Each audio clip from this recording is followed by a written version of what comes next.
The itching started 7 weeks after we came back from Kepler War 42. Mira noticed it first.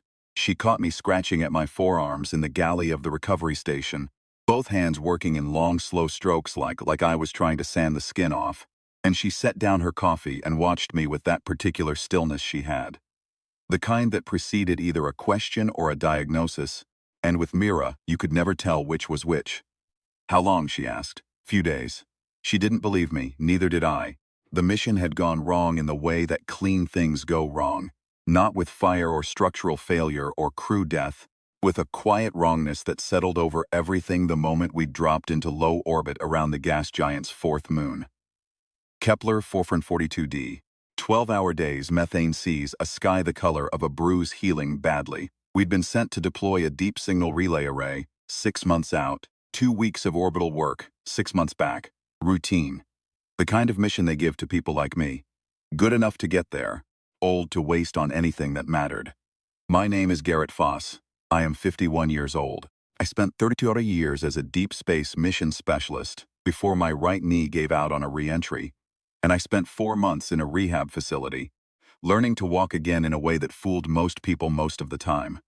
After that, they'd put me on the long milk runs, relay deployments, signal buoys, the cargo jobs of the exploration fleet. I did not mind. I had made my peace with what I was. The crew was 4, me, OC, our flight physician, Dak Calloway, our engineer, and Commander Sylvie Renfrew, who had the hard eyes of someone who'd seen the inside of a court-martial and walked out the other side with her rank intact.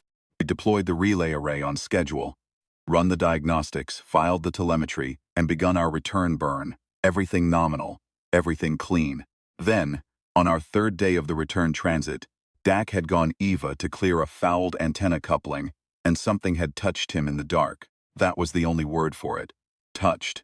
He'd come back inside describing a sensation of pressure against his suit. Not impact, not collision, pressure, sustained, intelligent, like something pressing a palm flat against the fabric of the universe to feel what was on the other side. He'd been shaking when I helped him out of his EVA rig. His vital signs were off for 6 hours. Elevated cortisol, dilated pupils, tremor in his hands that the ship's medical bay could not attribute to any cause it recognized. By morning, he was fine. By the time we reached Earth, we had all forgotten it. All of us except whatever came back with him. The itching moved. That was the thing about it. It wasn't fixed. The first week it lived in my forearms, then my shoulders, then along the ridge of my collarbone. Not painful. Not swelling or redness that the station doctors could point at and name. Just the deep subcutaneous crawl of something settling, nesting, making itself comfortable in the architecture of my body. I wore long sleeves. I stopped eating in the common areas. I told myself it was a reaction to the atmospheric processors on the station, ran dry and recycled and always left your skin feeling like parchment. The eyes came on a Tuesday. I woke at 3 in the morning with the itching concentrated in both palms, intense enough to drag me out of sleep the way a fire alarm does. Not the sound but the meaning of the sound, the body already moving before the mind has caught up. I sat up in my bunk and held my hands in front of my face in the dark, pressed my thumbs into my palms and something pressed asked back. I turned on the light. There were 9 of them, small as pencil erasers, perfect, wet, unblinking. Each one a deep gold green that caught the bunk light and threw it back in a way that no human iris should. They were arranged without symmetry, 4 in the left palm, 5 in the right, and they were looking at me with the focused, interested attention of something that had never seen a face before and was very, very curious about what it was seeing. I did not scream. I have thought about this since, and I have decided the reason I did not scream was not courage, but a kind of cellular exhaustion. The body's refusal to process one more input when it was already running at capacity. I sat in the light and I looked at the eyes and the eyes looked at me, and I thought with an absurd clarity, I need to tell Mira about this, and then I thought no, not yet. I wrapped my hands in the compression bandages from my knee kit. I lay back down. I did not sleep again that night, but I lay very still and I tried to think, which is what I do when I don't know what else to do. The eyes were not mine. That was the first thing I understood. They were looking at me the way you look at a specimen in a jar, with interest but without recognition, without any of the mutual acknowledgement that passes between two beings who understand themselves to be in the same category of thing. They were looking at me the way I might look at a city through a telescope from 10,000 meters up. Curious, detached, slightly awed, and deeply, fundamentally revolted. I was a window. Something had opened me and was looking through. Mira found out 3 days later, not because I told her, but because she was the kind of physician who noticed when the shape of a person's bandages changed. She sat across from me in my quarters with her hands folded in her lap and her expression professionally neutral, and she said, "Show me." I unwrapped the left hand first. She looked at the four eyes for a long time without speaking. They looked back at her with that same focused alien interest, and I watched her jaw tighten. "Both?" she asked. "Both?" She looked at the right hand. Then she folded her own hands together again, very deliberately, and she said, "Have you told Renfrew?" "No, you need to." "I know. Garrett." She waited until I looked at her instead of at the floor. "Whatever this is, it came back with us. With Dax Eva. You know that." "I know. Which means it may not only be in you." I thought about that. I had been trying not to think about that. "Have you checked the others?" "I've been checking everyone daily since you came to me scratching. So far it's only you." She paused. "But I want you to understand something. I have been a flight physician for 22 years. I have seen contamination events, biological incursion, radiation exposure.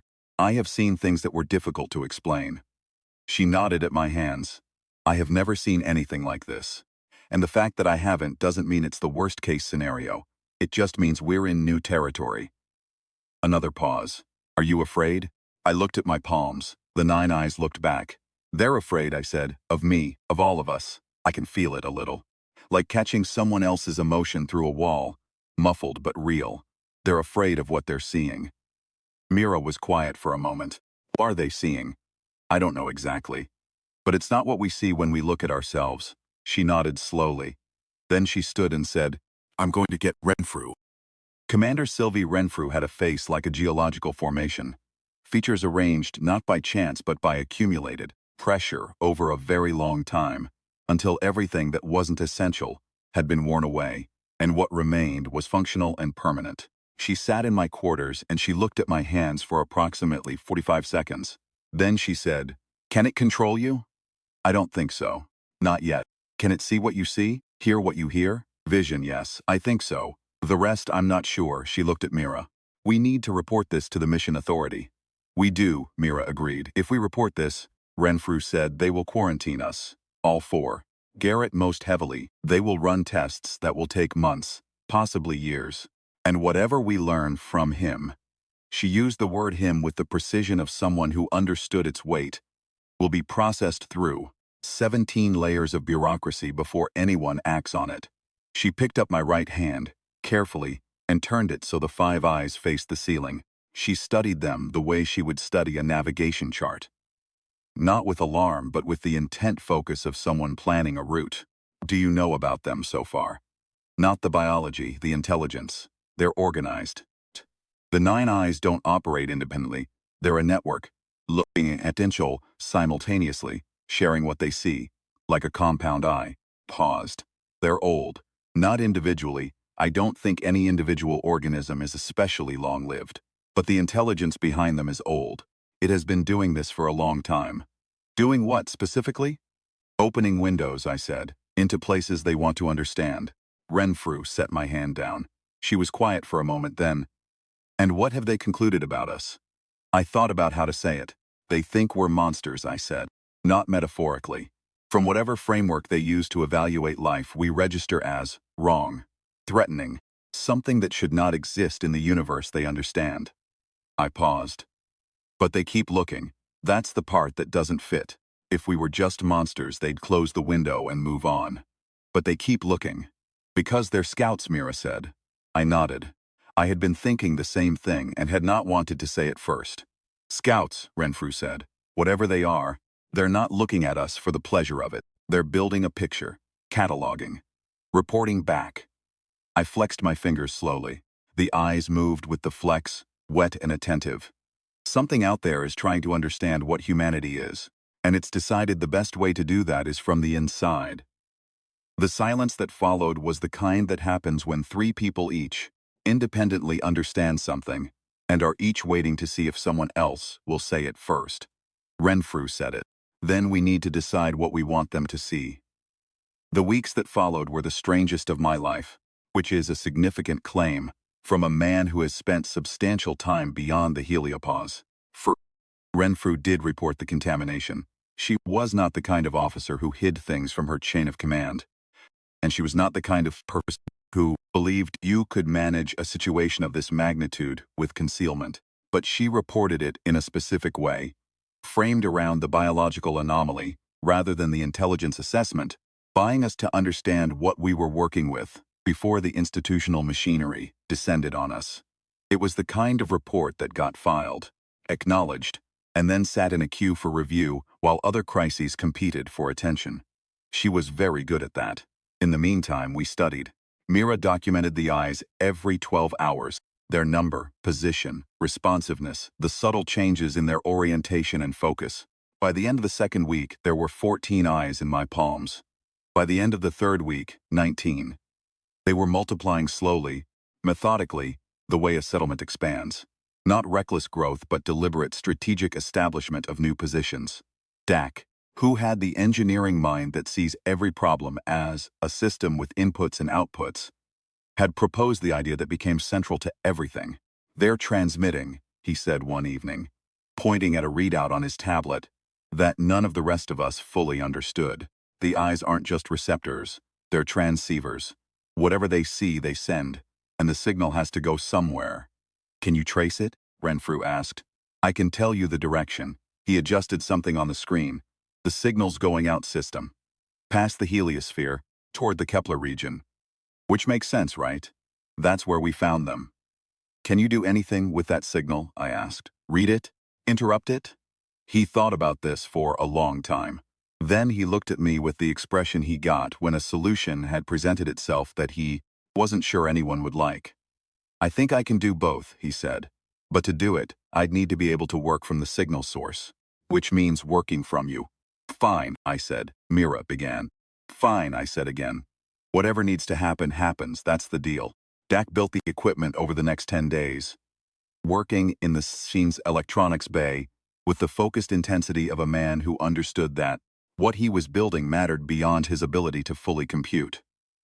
It was a modified version of the deep signal equipment we used for relay array, communication, adapted, jury-rigged, held together in several places with the kind of creative engineering that mission planners tried to design out of spacecraft and that experienced engineers always find their way back to. He calibrated it to the specific frequency of the signal emanating from my palms. On the morning of the test, I sat in a chair in the middle of the station's medical bay, my hands resting flat on a table, the 19 eyes open and watching, while Dak connected leads to sensor pads at my wrists, and Mira monitored my vitals. And Renfrew stood against the wall with her arms folded in the way she had when she was absorbing a situation. What are they seeing right now? Mira asked. The ceiling, I said. The medical bay. They've been scanning it for months. I think they have a very complete map of this station by now. What's their emotional state?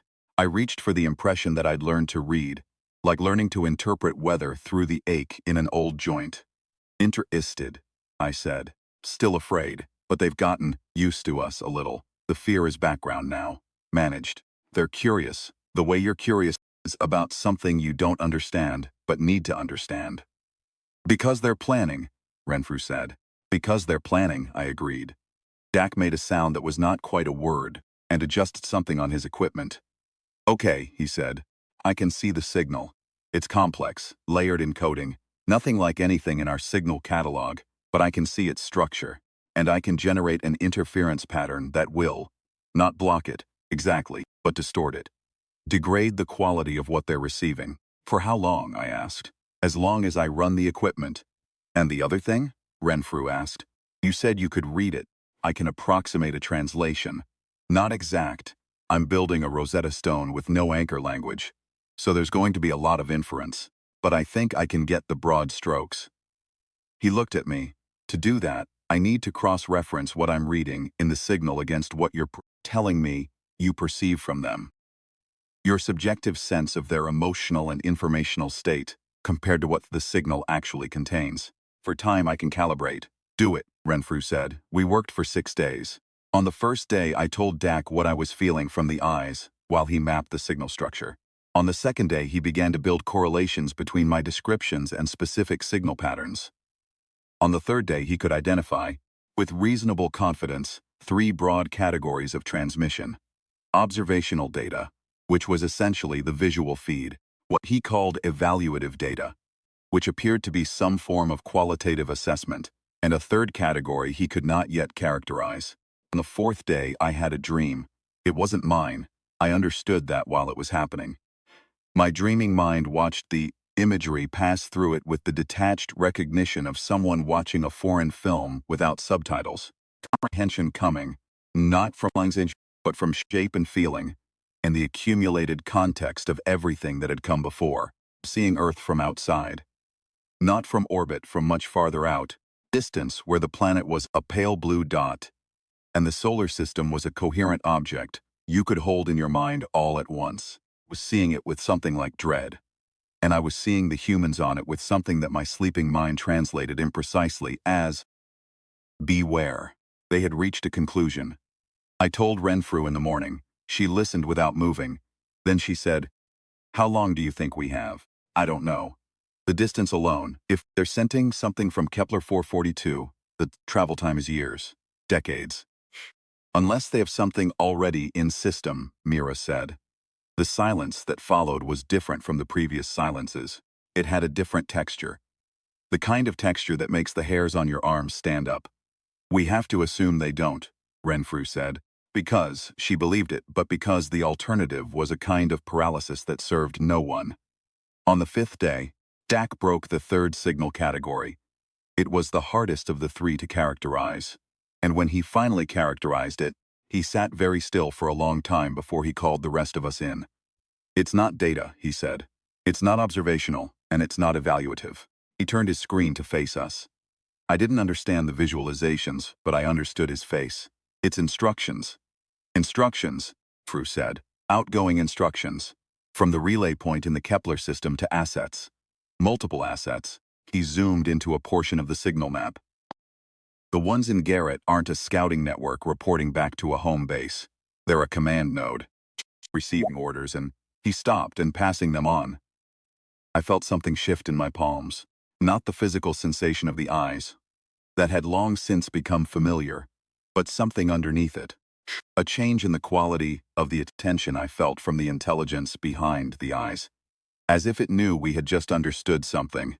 "It's using me to command other assets," I said slowly. "Other contaminated hosts. Other windows that are already open, already reporting. That we don't know about," Mira said. "That we don't know about," I agreed. I looked at my hands. The 19 eyes looked back with their perfect, terrible clarity. The fear behind them was still there. The alien distance was still there. But there was something else now, too. Something I hadn't felt before or hadn't recognized before. An attention directed not at the room, not at the ceiling or the walls or the other crew members, but at me specifically, at my face. They were looking at me the way I'd been looking at them. Trying to understand. "They know we've figured it out," I said. "Then we move now," Fru said. She looked at Dak, the interference pattern. "Can you run it and read the signal simultaneously?" "If I had more equipment, yes."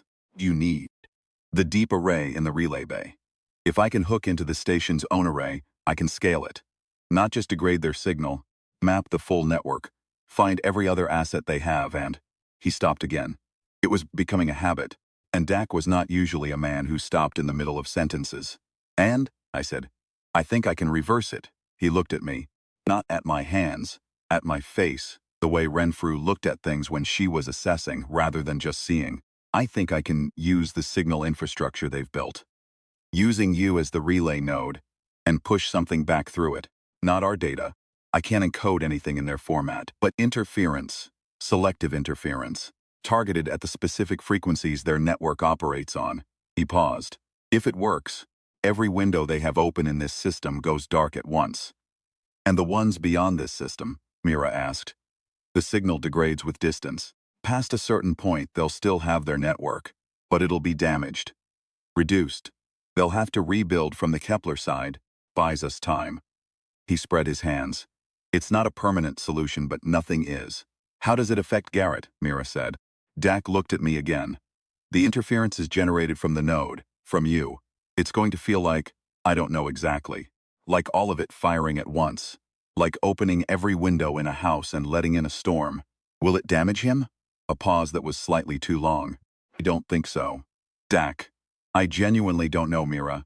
I can tell you the mechanism and I can tell you the physics, and neither of them predicts biological harm. But we're talking about an alien signal architecture operating through human tissue, and there's no precedent for what happens when you run a reverse pulse through that architecture at full power. He set down his tablet. I can tell you that, if we do nothing, the network they've built continues to operate. The command structure continues to function. Whatever they're coordinating in this system continues to be coordinated. And whatever they decided about humanity after 7 weeks of looking through Garrett's hands continues to inform whatever they're planning. Renfrew looked at me. I already knew what I was going to say. I had known, I think, since the morning I woke up and saw the eyes. There is a kind of knowledge that precedes language, that arrives fully formed before you have the words for it, and lives in the body where you can't argue with it. Let's talk about what they've been seeing, I said. They waited. 7 weeks they've been using me to observe this station. The crew. Our routines, our equipment, our responses to finding out about them. I looked at my palms. They've concluded we're monsters. Dangerous. Something they need to address. And they've been sending instructions through me to other assets in system that we don't know about yet. I paused. What Dak is proposing is using the network they built, running through me, to shut down that network, using the doorway to push something back through. Yes, Dak said. And you're asking if I'm willing. Yes, I thought about the dream. Pale blue dot. The vast cold distance between here and wherever they were. The dread in the alien perspective. Not the manufactured dread of a species that had never encountered anything surprising. The genuine dread of something that had encountered many things in its long history, and had encountered nothing quite like this. We were monsters to them. I tried carefully to see what they saw through the 19 eyes, tried to take myself out of my own perspective and place myself in theirs, looking through the window they'd opened in me at the interior of a species they'd come to investigate. What had they seen? A man who woke up and discovered alien eyes in his palms and didn't scream. Wrapped his hands in bandages and thought about it. Told the flight physician. Told the commander. Submitted to study and documentation and calibration, not because he was commanded to, but because he understood it was necessary. A crew that responded to contamination not with quarantine and exclusion, but with systematic investigation, collaboration, the kind of organized intelligence that turned even a crisis into data. An engineer who looked at an incomprehensible alien signal architecture and began building tools to interact with it. A physician who looked at something unprecedented and asked the right questions in the right order. A commander who understood both the strategic picture and the human cost, and held both simultaneously without letting either collapse the other. What had they concluded? Monsters, and they were right. We were exactly the kind of monster you should be afraid of. Not because we were cruel, or relentless, or because we warred and burned and tore each other apart in ways that would be difficult for any sane civilization to comprehend, though all of that was also true. We were the kind of monster that finds alien eyes in its palms and immediately starts trying to understand them. The kind that turns a biological invasion into a research project. The kind that has been damaged, crippled, worn down, and frightened, and responds by becoming methodical. The kind that, given 7 weeks and 4 people and jury-rigged equipment in a deep space recovery station, worked out that the invasion was happening and figured out how to fight back. Yes, I said. Let's do it. Dak spent 30 hours connecting the station's relay array to his modified signal equipment. Mira spent those 30 hours preparing for whatever the pulse might do to my body, stockpiling the medications and running the baselines she would need to assess and respond to the aftermath. Frew spent them writing a report. A real one this time, complete factual, exactly the kind of document that would work its way through the bureaucratic machinery and eventually land on desks, where decisions got made. She included everything: the contamination, the eyes, the network, the command structure, the inference we'd made about other assets in system, and the action we were about to take. She sent it before we began. So there's a record, she said, in case. I appreciated that she didn't finish the sentence. The night before, we ran the pulse. I sat in my quarters with the lights low and my hands open in my lap. The 23 eyes, they'd grown to 23 while Dak worked, were open and attending, picking up what ambient light there was and throwing it back in that gold green that I'd stopped finding disturbing and had started finding simply strange.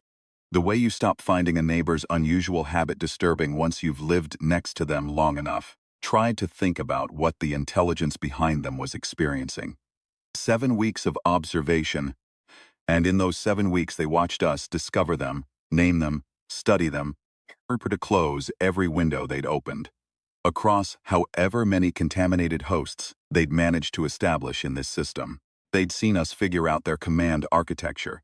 They'd watched one of us, me, sit here in this chair and consciously allow himself to be used as the trigger point for a pulse that would disrupt their entire in-system network. Were they afraid now? I felt in my palms for the emotional impression I'd learned to read. It was different from the first night. The managed fear was still there. Underneath it, something had changed quality. A shift from dread to something I didn't have a human word for. It wasn't quite resignation. It wasn't quite respect. It was the feeling you might have when you encounter something that surprises you in the specific way that you are very rarely surprised, because you are very old and have encountered most things, and the surprise is not just that the thing is different from what you expected, but that it is different in a way you hadn't accounted for in your models. We had not responded the way their models predicted. I found that satisfying in a way that was entirely out of proportion to the situation. I sat in the dark and I felt something I had not expected to feel: sympathy. Not for the threat they posed, not for what they'd done or what they'd planned, but for the specific quality of their surprise. Because I knew that feeling. I'd felt it the first time I went EVA at deep orbit, and the scale of everything hit me all at once. And I understood that my intuitions about distance and emptiness and the significance of individual things were simply wrong at this scale. The universe was not organized around human expectations, and knowing that intellectually was completely different from experiencing it directly. They had organized their models around what life looked like, in all the places they'd found it, over all the long time they'd been looking, and then they'd opened a window into us. I looked at my palms. I know you understand more than you're letting on, I said, quietly. I know you've been watching us figure out your architecture, and I know you know what we're going to do tomorrow. I don't know if there's any bandwidth in this signal for anything other than data. But I'm going to say this anyway, because it feels like the right thing. The 23 eyes watched me speak. The gold-green light caught the shadows differently when my lips moved. We didn't choose this. You opened us without asking. And I understand you probably didn't think of it as something that required our consent. We were specimens, windows. That's fine. That's your framework. And I'm not going to pretend I understand everything about why you made the choices you made. I paused. But I'm going to ask you to update your models. Whatever you concluded about us, whatever you decided we were, and what needed to be done about it, run it again. Look at the last 7 weeks. Look at how we responded to finding you. A pause. Look at the fact that I'm talking to you right now instead of burning my hands. I waited for something that didn't come. Tomorrow we close the windows, I said. All of them. But we're going to leave one open.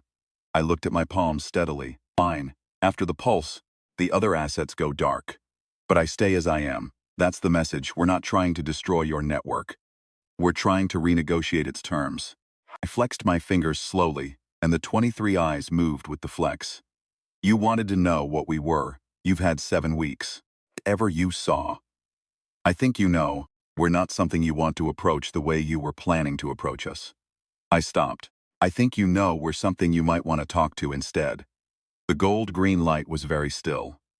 I wrapped my hands. I went to sleep. In the morning, Dak ran final checks on his equipment, while Mira took vitals, and Renfrew stood by the door with her arms folded and her face doing The thing it did when she was prepared for outcomes. Ready, Dak asked. One condition, I said. He waited. After the pulse, we leave the network infrastructure in place. We don't destroy it. We keep the signal equipment running, and we monitor the response from the Kepler. Side. I looked at Renfrew.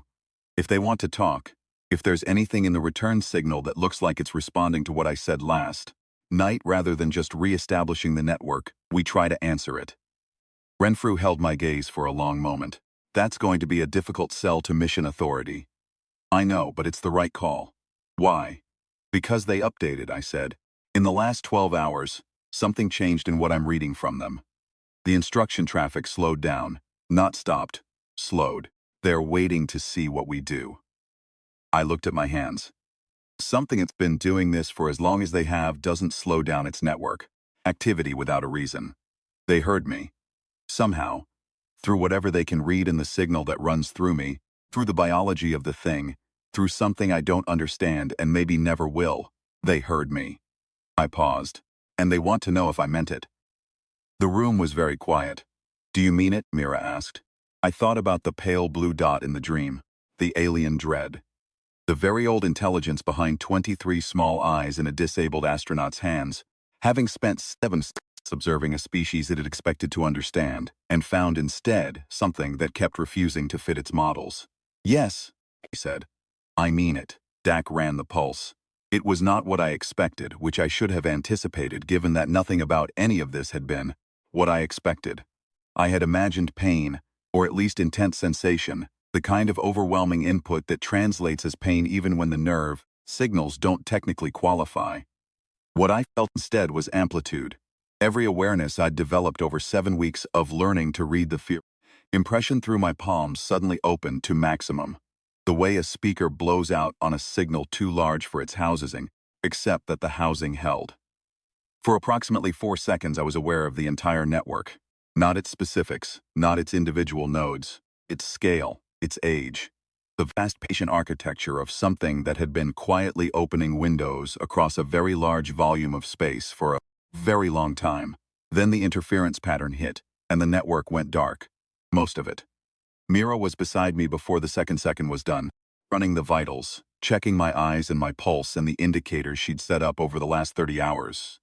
Talk to me, she said. Still here, I said. My voice sounded like my voice, which was reassuring. The network dropped. The other nodes, whatever other hosts they had, they're offline. I can feel the absence. I looked at my palms. The 23 eyes were still there, still open, still watching. Mine are still active. Good, Dak said. He was looking at screens.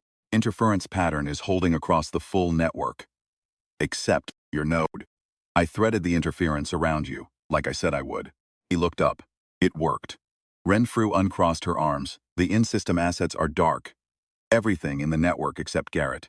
As far as I can tell from the signal map, yes. He pulled up a visualization. Shh. We've also just broadcast our existence and technical capabilities to whatever is receiving the return signal from the Kepler side. They now know we can see their network, operate within it, and disrupt it at will. He paused. I want to be honest about what that might mean. It means they have better information, I said. Same as us. Better information produces better decisions. I flexed my fingers. The 23 eyes caught the light. Or we've just told a very old and very capable alien civilization that the window they opened in me can fight back, which is also useful information. Mira laughed. It came out slightly ragged, the way laughing does when what it's responding to is not exactly funny, but is the release of something that needed releasing. Dak smiled at his screens. Even Renfrew's face did something that in a different context might have qualified as amusement. We sent Renfrew's report to Mission Authority with a supplementary document outlining what we'd done and why. The responses when they came, exactly as institutional as we'd expected. Quarantine notices, review panels, investigation flags. All of it completely understandable and completely beside the point. The point was what came 3 weeks later.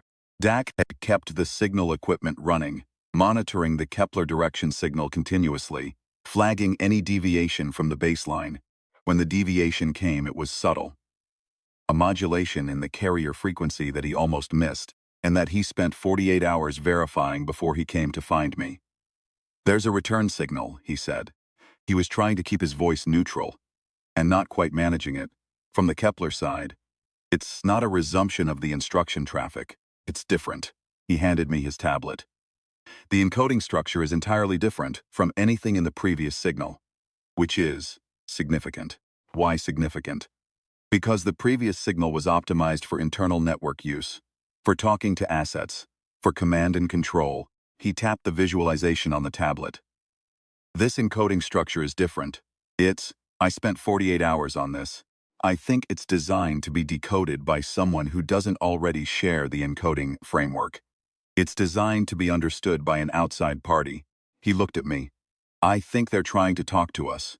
The 23 eyes in my palms had been still since the pulse, still attentive, still watching, still transmitting whatever they transmitted. But at the moment Dax said those words, I felt something change in the impression I read from them.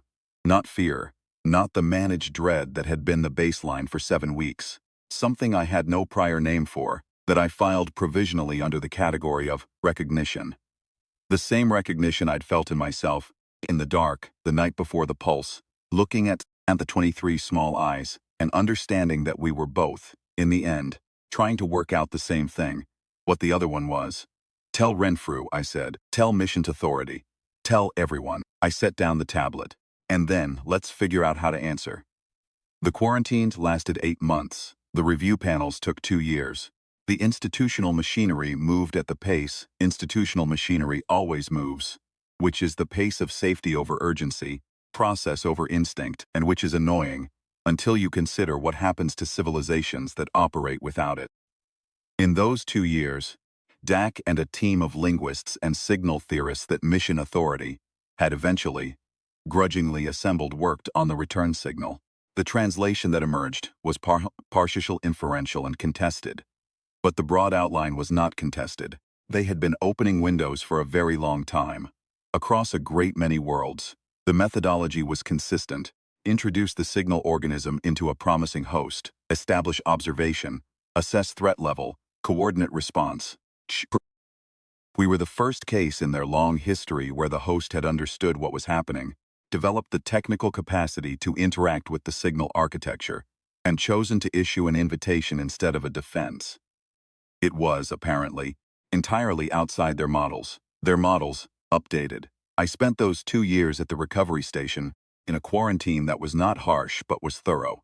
With Mira and Dak and Renfrew, refused reassignment on the grounds that the situation she'd helped create was the situation she intended to see through. My knee gave me trouble in the cold months. I walked with a cane some days and without it on others. 23 eyes remained in my palms. The Mission Authority medical team ran approximately 400 tests on them and reached some frustration, the conclusion that they were stable, non-metastatic, non-harmful, and essentially permanent, which was interesting information that I'd already arrived at on my own. On the days my knee was bad, I sat in the observation bay with my hands in my lap and watched the stars and tried to feel what the eyes felt. It was easier now, the reading. Familiarity had lowered the threshold. I could feel the long patience behind the intelligence, the genuine interest, still present strangeness of what it encountered when it looked through me at the human world. Also something that had not been there in the beginning. Something I might call curiosity of a different order. Not the detached cataloging of a scout making threat assessments, but the open curiosity of something confronted with a genuinely novel situation that its models could not resolve by existing means. The curiosity of something that needed new models. The same curiosity that had driven 4 people in a recovery station to spend weeks reverse engineering an alien signal network rather than burning out. I thought about the thing I'd said in the dark. We're not trying to destroy your network. We're trying to renegotiate its terms. I had meant it as a statement of intent. It turned out to be a reasonably accurate description of the next several years of humanity's first contact with an extraterrestrial intelligence. Not a war, not a surrender, a negotiation, conducted with all the difficulty and misalignment and incremental, trading, occasionally exhilarating progress that any negotiation Involves when the parties involved have no shared language, no shared history, and no shared model of what the other one is. A negotiation from a position that neither side had fully anticipated. On the human side, 4 people who had responded to alien contamination with methodology and ended up, inadvertently, discovering that the aliens had something like respect for exactly that quality. On their side, an intelligence so old that surprise was a genuinely rare experience, confronted with a species that managed to surprise it at nearly every step. Dak got a commendation that satisfied no one, including him. Mira published 3 papers that became foundational texts in a field that hadn't existed before the mission. Renfrew was promoted to a position in the new contact authority. She accepted because she intended to make sure the contact authority did things correctly, and she did not trust anyone else to define what correctly meant. I stayed at the station.